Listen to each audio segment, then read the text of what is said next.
एक दिन मदीने के एक किनारे पर हजरत मोहम्मद सल्लल्लाहु अलैहि वसल्लम की साहिबजादी हजरत कुलसुम रजियल्लाहु अन्हा के घर में एक शानदार दावत का इंतजाम किया गया। चारों तरफ खूबसूरत माहौल, सजे हुए घर, रोशनियों की चमक दमक, हर तरफ मसरूफियत का आलम था। शहर के मशहूर और मोतबर लोग, बड़े बड़े ताजिर और बाइज्जत मेहमान सबको बुलाया गया था। एक एक करके सब वहां आने लगे। उस जमाने में हजरत कुलसुम रजियल्लाहु अन्हा दौलत और आसाइश के लिहाज से खुशहाल थी। सोने के जेवरात, अच्छे खाने और ऐशो आराम की जिंदगी उनके पास थी। दूसरी तरफ हजरत फातिमा रजियल्लाहु अन्हा बहुत गरीब थीं। अक्सर दिन फाके में गुजरते। उनके पास मालो दौलत तो नहीं था, मगर उनके पास एक ऐसा खजाना था जिसकी कोई नजीर दुनिया में नहीं। वह था अल्लाह और उसके रसूल सल्लल्लाहु अलैहि वसल्लम पर कामिल ईमान। जब सब मेहमान उस बड़ी दावत में पहुंचने लगे, खुद हजरत मोहम्मद सल्लल्लाहु अलैहि वसल्लम भी उस तकरीब की तरफ रवाना हुए। लेकिन जन्नत की सरदार हजरत फातिमा रजियल्लाहु अन्हा अपने घर के एक कोने में खामोश बैठी थीं। कुछ ही देर में नबी करीम सल्लल्लाहु अलैहि वसल्लम तशरीफ लाए। सब लोग इज्जतन आगे बढ़े और अर्ज किया, या रसूल अल्लाह, हम तो आप ही का इंतजार कर रहे थे। हजरत कुलसुम रजियल्लाहु अन्हा भी आगे बढ़कर सलाम अर्ज करते हुए बोली, या रसूल अल्लाह, आज आप मेरे घर तशरीफ लाए, मैं बहुत खुश हूं। बुराए करम आप आराम फरमाएं। नबी करीम सल्लल्लाहु अलैहि वसल्लम ने इधर उधर नजर दौड़ाई। बहुत से वाकिफ चेहरे नजर आए, मगर एक चेहरा गायब था, हजरत फातिमा रजियल्लाहु अन्हा का। फिर आप सल्लल्लाहु अलैहि वसल्लम ने हजरत कुलसुम रजियल्लाहु अन्हा से फरमाया, ऐ मेरी बेटी कुलसुम, मैं देख रहा हूं कि तुमने शहर के सब लोगों को बुलाया है, अमीर, गरीब, आलिम, मोतबर सबको, मगर एक को मैं यहां नहीं देख रहा। कुलसुम रजियल्लाहु अन्हा कुछ हैरान होकर बोली, कौन? अब्बा जान, किसको मैं भूल गई? नबी पाक सल्लल्लाहु अलैहि वसल्लम आहिस्ता से बोले, जरा गौर करो, वह तुम्हारी अपनी अजीज है, तुम्हारी सगी बहन फातिमा रजियल्लाहु अन्हा। यह सुनते ही कुलसुम रजियल्लाहु अन्हा का चेहरा उतर गया। वह कुछ बोल नहीं सकी, खामोश रह गई। उन्हें खुद मालूम था कि उन्होंने बहन को क्यों नहीं बुलाया। हजरत फातिमा रजियल्लाहु अन्हा गरीब थीं, उनके कपड़े सादे थे। वह समझती थीं कि अमीरों की भीड़ में फातिमा रजियल्लाहु अन्हा की मौजूदगी उनके वकार को कम कर देगी। इसी ख्याल से उन्होंने बहन को दावत में शामिल नहीं किया। उधर दस्तरख्वान पर खुशबूदार पुलाव, कोरमा और तरोताजा खानों की बहार थी। शहर के सब लोग खा रहे थे, मगर वहां मौजूद नहीं थी वह अजीम खातून जो दरअसल जन्नत की मल्लिका थी। उस दिन की चमक दमक से दूर एक खामोश कमरे में हजरत फातिमा रजियल्लाहु अन्हा बैठी थीं। उनकी आंखों से आंसुओं की धार बह रही थी। कमरे में एक अजब खामोशी थी, न कोई खाना, न कोई आसाइश। उनके जिगर के टुकड़े, दो बच्चे हसन रजियल्लाहु अन्हु और हुसैन रजियल्लाहु अन्हु भूख से तड़प रहे थे। आखिरकार वह बर्दाश्त नहीं कर सके। हसन रजियल्लाहु अन्हु और हुसैन रजियल्लाहु अन्हु कमरे में आए और लरजती आवाज में कहने लगे, उम्मी जान, हमें बहुत भूख लगी है, हमसे अब बर्दाश्त नहीं होता, कुछ खाने को दे दीजिए। यह बात कहकर दोनों बच्चे रोने लगे। उन दोनों मासूम बच्चों के रोने से घर जैसे लरज उठा। हजरत फातिमा रजियल्लाहु अन्हा का दिल फटने लगा, आंखों से आंसू बहने लगे। उन्होंने आसमान की तरफ देखकर कहा, ऐ अल्लाह, मैं तो भूखी रह सकती हूँ, सब्र कर सकती हूँ, मगर यह मासूम बच्चे भूख से तड़प रहे हैं, मैं यह कैसे बर्दाश्त करूं? मेरे घर में न खाना है, न पैसा। ऐ मेरे रब, मैं अब उनके मुंह में क्या डालूं? तू अपनी रहमत से कोई सामान फरमा दे। उनके इस दर्द भरी फरियाद से उस दिन जैसे आसमान का अर्श भी लरज उठा, फरिश्ते भी गमगीन हो गए। वह एक दूसरे से कहने लगे, हाय अफसोस, आज जन्नत की सरदारनी भूखी है, उसका घराना भूखा है, हम यह मंजर कैसे बर्दाश्त करें? दूसरी तरफ उसी वक्त हजरत कुलसुम रजियल्लाहु अन्हा के घर में कौरमा, पुलाव, गोश्त और मीठे खाने सजे जा रहे थे। मेहमानों की भीड़ थी, चहल पहल का आलम था, मगर उस दावत में जगह न मिली उस अजीम खातून को जो जन्नती औरतों की सरदार हैं। उधर भूख की शिद्दत से हसन रजियल्लाहु अन्हु और हुसैन रजियल्लाहु अन्हु रोते ही जा रहे थे। बेबस मां फातिमा रजियल्लाहु अन्हा के पास कोई चारा न रहा। उन्होंने जल्दी से चूल्हे पर पानी का एक बर्तन रख दिया और बच्चों को तसल्ली देते हुए कहा, ऐ मेरे जिगर के टुकड़ों, बेटो तुम बाहर जाकर खेलो, थोड़ी देर में खाना तैयार हो जाएगा, तब मैं तुम्हें बुलाऊंगी। दरहकीकत उस हांडी में सिर्फ पानी था, खाने को कुछ भी नहीं। यह सब कुछ उन्होंने बच्चों को दिलासा देने के लिए किया। फिर आंसू पोंछते हुए, दिल शिकस्ता होकर वह उस हांडी की तरफ देखती रही और दुआ करने लगी, ऐ मेरे रब, मेरे बच्चों की भूख की तकलीफ को हल्का फरमा दे। दूसरी तरफ एक खादिमा ने दूसरी से कहा, जाओ मां कुलसुम को बुला लाओ, सब कुछ तैयार हो गया है। आखिरकार आखिरी तैयारियों के वक्त हजरत कुलसुम रजियल्लाहु अन्हा खुद मेहमानों की खिदमत में मसरूफ थीं। जब वह बावर्ची खाने में गईं और एक एक करके बर्तनों के ढक्कन उठाने लगीं, तो अचानक वह साकित रह गईं, आंखें हैरत से फैल गईं। उन्होंने देखा कि सारे पुलाव, कोरमा, गोश्त सब खाने पत्थर बन चुके हैं। वह घबराकर चिल्ला उठी, या अल्लाह, यह क्या हो गया? अभी तो खाना तैयार हुआ था, यह सब पत्थर कैसे बन गए? अब मैं क्या करूं? लोग तो खाने के इंतजार में बैठे हैं। उनके सामने भरे हुए बर्तन अब बेजान, बेजायका, पत्थर जैसे हो गए थे। वह मजीद देर न कर सकी। शर्म और खौफ से लरजती हुई हजरत कुलसुम रजियल्लाहु अन्हा दौड़ती हुई नबी करीम सल्लल्लाहु अलैहि वसल्लम के पास पहुंची। कांपती हुई आवाज में अर्ज किया, या रसूल अल्लाह, सब कुछ बर्बाद हो गया, मैं क्या करूं?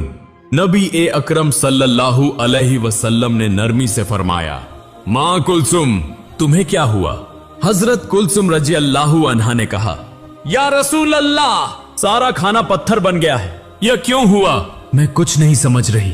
नबी करीम सल्लल्लाहु अलैहि वसल्लम ने मोहब्बत भरी मगर गमगीन नजर उन पर डाली और आहिस्ता फरमाया, मां कुलसुम, तुमने अपने प्रोग्राम में शहर के सब लोगों को बुलाया, मगर तुम भूल गईं या जानबूझकर महरूम कर दिया अपनी उस बहन को जो मेरे जिगर का टुकड़ा है, मेरी सबसे प्यारी फातिमा रजियल्लाहु अन्हा को। आज उसके घर में खाने को कुछ नहीं। उसके बच्चे हसन रजियल्लाहु अन्हु और हुसैन रजियल्लाहु अन्हु भूख से रो रहे हैं और तुम यहां दौलतमंदों को खाना खिला रही हो। यह कहकर नबी करीम सल्लल्लाहु अलैहि वसल्लम की आवाज रंध गई। उन्होंने खाने की मेज पर बैठना भी गवारा न किया। उधर शहर के अमीर व मोतबर लोग, उलमा व फाजिलीन सब खाने के इंतजार में बैठे थे। कुछ कहने लगे, खाना देने में इतनी देर क्यों हो रही है? यह सब सुनकर जब लोगों में यह फुसफुसाहट होने लगी कि अब तो हमें वापस जाना पड़ेगा, तो हजरत कुलसुम रजियल्लाहु अन्हा का दिल जोर जोर से धड़कने लगा। उनका चेहरा उतर गया, जीभ सूख गई। वह तुरंत दोबारा नबी करीम सल्लल्लाहु अलैहि वसल्लम के पास दौड़ती हुई आई और कांपती आवाज में अर्ज किया, या रसूल अल्लाह, अब मैं क्या करूं? मैंने इतना बड़ा इंतजाम किया, शहर के मोहतरम लोग आए हैं, मगर सारा खाना पत्थर बन गया है। अगर आज मैं उनके सामने कुछ पेश न कर सकी तो मेरी इज्जत खाक में मिल जाएगी। आप मेरी मदद फरमाएं, मैं क्या करूं? नबी करीम सल्लल्लाहु अलैहि वसल्लम ने गहरे सन्नाटे के साथ अपनी बेटी की तरफ देखा और फरमाया, मां कुलसुम, तुम समझ नहीं रही? तुमने एक ऐसी गलती कर दी है जिससे अर्श ए इलाही लरज उठा। अल्लाह तुमसे नाराज हो गए हैं। उस मां के आंसू अर्श तक जा पहुंचे हैं जिसे तुमने गरीब होने की वजह से इस दावत में नहीं बुलाया। वह मां तुम्हारी अपनी बहन फातिमा रजियल्लाहु अन्हा है। उसके घर में न खाना है न पैसा। उसके दो मासूम बच्चे हसन रजियल्लाहु अन्हु और हुसैन रजियल्लाहु अन्हु भूख से तड़प रहे हैं और तुमने शहर के सब अमीरों को बुलाया मगर अपनी बहन को महरूम कर दिया। क्या तुम जानती हो मां फातिमा रजियल्लाहु अन्हा के आंसू अल्लाह के दरबार तक पहुंच गए हैं और अल्लाह ने तुम्हारे इस तकब्बुर और नाइंसाफी को बर्दाश्त नहीं किया, इसीलिए तुम्हारी दावत के सारे खाने को कोयला बना दिया। यह सुनते ही हजरत कुलसुम रजियल्लाहु अन्हा डर से कांपने लगी, जारो कतार रोने लगी और कहने लगी, हाय अल्लाह, मैंने तो ऐसा कभी सोचा ही नहीं। मैंने तो यह गुमान किया कि अगर अपनी गरीब बहन को न बुलाऊं तो मेरी इज्जत बची रहेगी, मगर आज मैं समझ गई कि मैंने बहुत बड़ी गलती की। ऐ अल्लाह के नबी सल्लल्लाहु अलैहि वसल्लम, मुझे कोई रास्ता बता दीजिए, मैं किस तरह इस अजाब से निजात पाऊं। नबी अकरम सल्लल्लाहु अलैहि वसल्लम ने फरमाया, मां कुलसुम, इसका हल मेरे पास नहीं, सिर्फ तुम्हारी बहन फातिमा रजियल्लाहु अन्हा के पास है। यह अल्फाज हजरत कुलसुम रजियल्लाहु अन्हा के दिल पर बिजली बनकर गिरे। वह रोती हुई बार बार कहने लगी, हाय अल्लाह, मैंने क्या कर दिया? मैंने अपनी प्यारी बहन को कैसे तकलीफ पहुंचाई? मेरा सारा घमंड टूटकर बिखर गया। फिर वह एक लम्हा भी जाया न कर सकी। आंसुओं से तर चेहरा लिए वह दौड़ती हुई हजरत फातिमा रजियल्लाहु अन्हा के घर की तरफ रवाना हो गई। कुछ ही देर में वह दरवाजे पर पहुंची। दरवाजे पर खड़ी होकर कांपती आवाज में पुकारने लगी, ऐ मेरी प्यारी बहन फातिमा, कहां हो तुम? यह आवाज सुनते ही हजरत फातिमा रजियल्लाहु अन्हा घर से बाहर आई। उनके चेहरे पर सुकून, आंखों में नरमी और दिल में नूर था। उन्होंने हैरत से पूछा, ऐ मेरी बहन कुलसुम, तुम्हें इतना परेशान क्यों देख रही हूँ?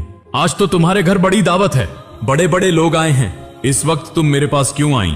यह सुनकर हजरत कुलसुम रजी अल्लाहु अन्हा अपने आंसू रोक न सकी। रुंधी हुई आवाज में बोली, ऐ फातिमा रजी अल्लाहु अन्हा, मैंने बहुत बड़ी गलती की। मैंने सबको बुलाया, हर शख्स को दावत दी, मगर तुम्हें नहीं बुलाया।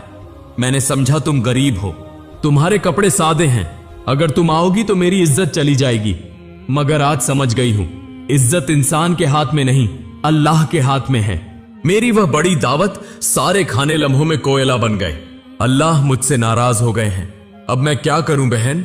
मुझे बचा लो, मुझे माफ कर दो, मैंने बहुत बड़ा जुल्म किया है। यह सुनकर हजरत फातिमा रजी अल्लाहु अन्हा ने गहरी सांस ली।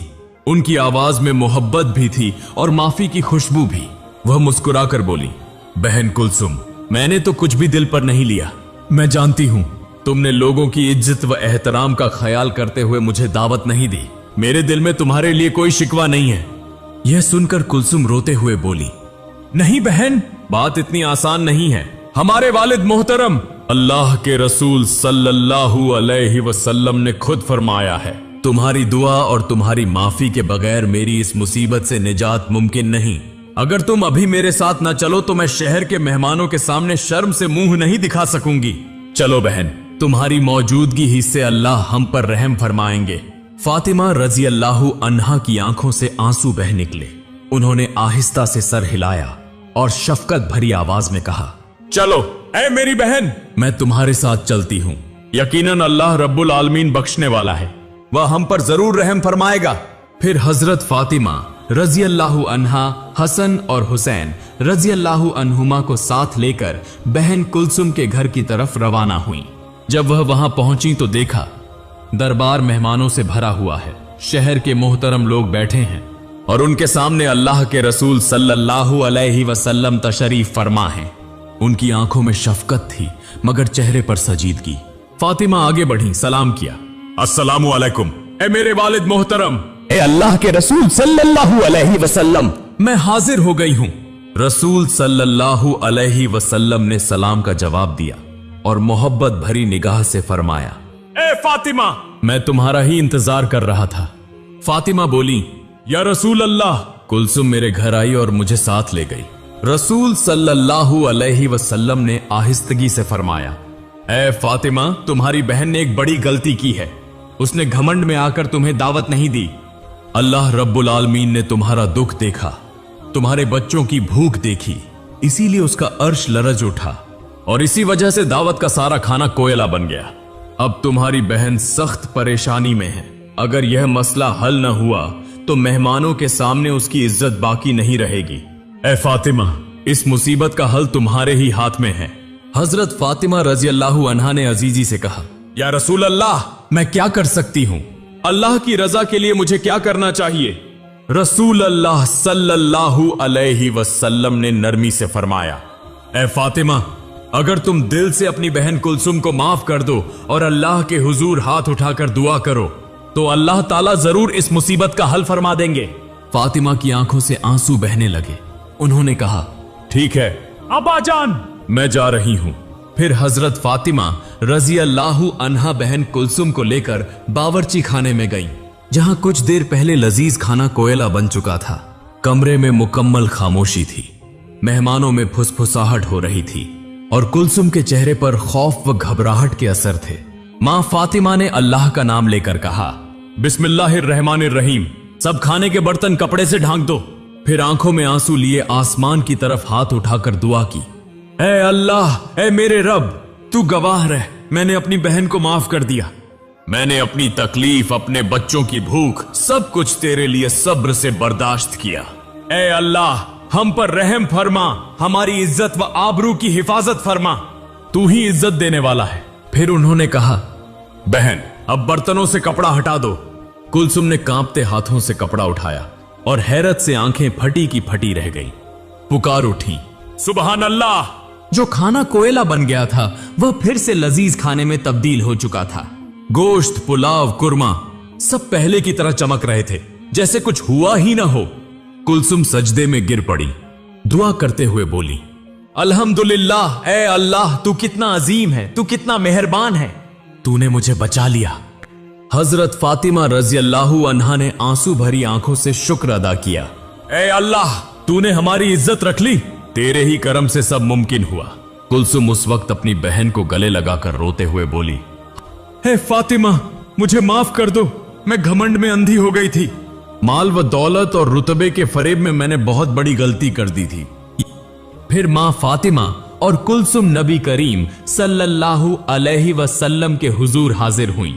रसूल अल्लाह सल्लल्लाहु अलैहि वसल्लम ने फातिमा को दुआए खैर दी और दोनों हाथ उठाकर अल्लाह के हुजूर शुक्र अदा किया। प्यारे नाज़रीन, याद रखें, रसूल अल्लाह सल्लल्लाहु अलैहि वसल्लम ने फरमाया, जिसके दिल में राई के दाने के बराबर भी घमंड होगा वह जन्नत में दाखिल नहीं होगा। सही है मुस्लिम। घमंड नहीं बल्कि अजीजी ही मोमिन की असल सिफत है। अल्लाह हमें सबको घमंड व तकब्बुर से महफूज रखे। एक दिन हजरत मोहम्मद सल्लल्लाहु अलैहि वसल्लम सहाबा के साथ बैठे गुफ्तगू फरमा रहे थे। उसी वक्त एक यहूदी बूढ़ा शख्स आया और बोला, ए पैगंबर, ए अल्लाह के रसूल, मुझे माफ कर दें, मुझे अभी कलमा पढ़ाकर इस्लाम में दाखिल कर लें। यह कहकर वह बूढ़ा शख्स जारो कतार रोने लगा। वह बहुत गरीब था, उसके पास कुछ भी नहीं था, मगर रसूल सल्लल्लाहु अलैहि वसल्लम के अखलाक, आपके हुस्न सुलूक और सखावत ने उसे मुतासिर किया और इसी वजह से उसने कलमा पढ़कर इस्लाम कबूल कर लिया। उसके चेहरे से भूख साफ जाहिर थी। तब रसूल अल्लाह सल्लल्लाहु अलैहि वसल्लम ने हजरत बिलाल रजी अल्लाहु अन्हु से फरमाया, ए बिलाल, इस बूढ़े शख्स को मेरी बेटी फातिमा के घर ले जाओ। चुनांचे हजरत बिलाल रजी अल्लाहु अन्हु उस बुजुर्ग को लेकर हजरत फातिमा रजी अल्लाहु अन्हा के घर की तरफ रवाना हुए। जब वह दरवाजे पर पहुंचे तो बूढ़े ने बुलंद आवाज में सलाम किया, ए रसूल पाक सल्लल्लाहु अलैहि वसल्लम के घराने वालों, मैं एक बूढ़ा शख्स हूं, मैं भूखा हूं, बेलिबास हूं, खुदा रहम मुझ पर फरमाएं, मेरी मदद करें। घर के अंदर से हजरत फातिमा रजी अल्लाहु अन्हा ने यह आवाज सुनी और हजरत अली रजी अल्लाहु अन्हु से फरमाया, ए मेरे जान के महबूब, आप इस भूखे बूढ़े को वह बिस्तर दे दीजिए जो दुम्बे की खाल से बना है। चुनांचे हजरत अली रजी अल्लाहु अन्हु बाहर गए और वह बिस्तर उस बूढ़े को दे दिया। बूढ़ा शख्स बोला, ए रसूल के घराने वालों, मैं तो बहुत भूखा हूं, लेकिन इस बिस्तर का मैं क्या करूं? क्या इससे मेरी भूख मिट जाएगी? यह बात हजरत फातिमा रजी अल्लाहु अन्हा ने घर के अंदर से सुन ली। जब हजरत अली रजी अल्लाहु अन्हु अंदर वापस आए तो हजरत फातिमा रजी अल्लाहु अन्हा ने अपना हार उतार कर कहा, है मेरे जान के महबूब, यह हार इस भूखे शख्स को दे आइए। हजरत अली रजी अल्लाहु अन्हु ने जाकर उस बूढ़े से फरमाया, यह हार ले जाओ, इसे बेच दो, इंशाअल्लाह अल्लाह ताला तुम्हारी जरूरत पूरी फरमा देंगे। वह बूढ़ा शख्स खुशी खुशी हार लेकर मस्जिद नबवी की तरफ चल पड़ा। जब वहां पहुंचा तो देखा कि नबी सल्लल्लाहु अलैहि वसल्लम और सहाबाए किराम बैठे हैं। बूढ़ा खुशी से पुकार उठा, या रसूल अल्लाह, यह हार हजरत फातिमा ने मुझे अता फरमाया है और कहा है कि अगर इसे बेच दूं तो मेरी जरूरत पूरी हो जाएगी। यह सुनकर हजरत मोहम्मद सल्लल्लाहु अलैहि वसल्लम की आंखों से आंसू बह निकले और आप सल्लल्लाहु अलैहि वसल्लम ने फरमाया, ऐ मेरे भाई, जिस चीज को तमाम औरतों की सरदार ने तुम्हें दिया है, अल्लाह ताला उसी के जरिए तुम्हारी हाजत पूरी फरमाएगा। उसी वक्त हजरत इब्न ए यासिर उठ खड़े हुए और अर्ज किया, या रसूल अल्लाह, क्या आप मुझे इजाजत देते हैं कि मैं यह हार खरीद लूं? रसूल अल्लाह सल्लल्लाहु अलैहि वसल्लम ने फरमाया, ए यासिर, जरूर, तुम्हें इजाजत है। तब हजरत यासिर रजी अल्लाहु अन्हु ने उस बूढ़े से पूछा, आप यह हार कितने दिरहम में बेचना चाहते हैं? तब बूढ़े शख्स ने कहा, इस हार के बदले में मेरे लिए इतना काफी है कि मैं इससे कुछ रोटी और गोश्त खरीदकर अपनी भूख मिटा सकूं और एक कपड़ा खरीद सकूं जिससे अपना बदन ढांप सकूं, ताकि मैं इसी लिबास में अल्लाह के हुजूर नमाज अदा कर सकूं। कुछ दीनार काफी होंगे ताकि मैं अपने अहले खाना को भी कुछ दे सकूं। यह सुनकर हजरत यासिर रजी अल्लाहु अन्हु ने फरमाया, इसके बदले में मैं तुम्हें 20 दीनार, 200 दिरहम, एक यमनी लिबास और एक ऊंट देता हूं, जिस पर सवार होकर तुम अपने घर वालों तक पहुंच सको और उनकी भूख भी मिट जाए। चुनांचे वह बूढ़ा शख्स यह सारा सामान लेकर अपने घर पहुंचा। यह देखकर उसके घर वाले खुशी से झूम उठे और आंसुओं के साथ अल्लाह के हुजूर सजदे में गिर गए। यूं कुछ दिन गुजर गए। उधर हजरत इब्ने यासिर रजी अल्लाहु अन्हु ने हजरत फातिमा रजी अल्लाहु अन्हा का वह मुबारक हार इंतहाई एहतराम के साथ एक पाकीज़ा जगह पर रख दिया। फिर हजरत यासिर ने अपने बाकी माल में से एक गुलाम खरीदा और उसके हाथ में वह हार देकर फरमाया, यह हार तुम रसूल सल्लल्लाहु अलैहि वसल्लम के पास ले जाओ और अब से तुम उनके गुलाम हो गए। गुलाम फौरन वह हार लेकर नबी अकरम सल्लल्लाहु अलैहि वसल्लम की खिदमत में हाजिर हुआ और सारा वाकया बयान कर दिया। तब मोहम्मद सल्लल्लाहु अलैहि वसल्लम ने फरमाया, तुम फातिमा के पास चले जाओ और यह हार उन्हें वापस दे दो। चुनांचे वह गुलाम वह हार लेकर हजरत फातिमा रजी अल्लाहु अन्हा के घर पहुंचा। हजरत फातिमा रजी अल्लाहु अन्हा ने वह हार कबूल किया और फरमाया, आज से तुम आजाद हो गए हो। यह सुनकर गुलाम बहुत खुश हुआ और हंसने लगा। हजरत फातिमा रजी अल्लाहु अन्हा ने पूछा, तुम्हारे हंसने की वजह क्या है? गुलाम ने अर्ज किया, इस हार की बरकत ही ने मेरे चेहरे पर मुस्कुराहट ला दी है। इसी हार ने एक भूखे को खाना खिलाया, एक नंगे को लिबास पहनाया, एक मुहताज की हाजत पूरी की और एक गुलाम को आजाद किया और आखिरकार यही मुबारक हार अपनी मालिक हजरत फातिमा के पास वापस आ गया। प्यारे नाजरीन, आओ हम सब कोशिश करें कि हजरत मोहम्मद सल्लल्लाहु अलैहि वसल्लम और हजरत फातिमा रजी अल्लाहु अन्हा की तरह किरदार व अखलाक वाले बने, उनकी तरह रहम दिल और सखी बने। अगर हम उनके नक्शे कदम पर चलें तो हमारा मुज्तमा बदल जाएगा। अल्लाह रब्बुल आलमीन हमें उनके नक्शे कदम पर चलने की तौफीक अता फरमाए। आमीन।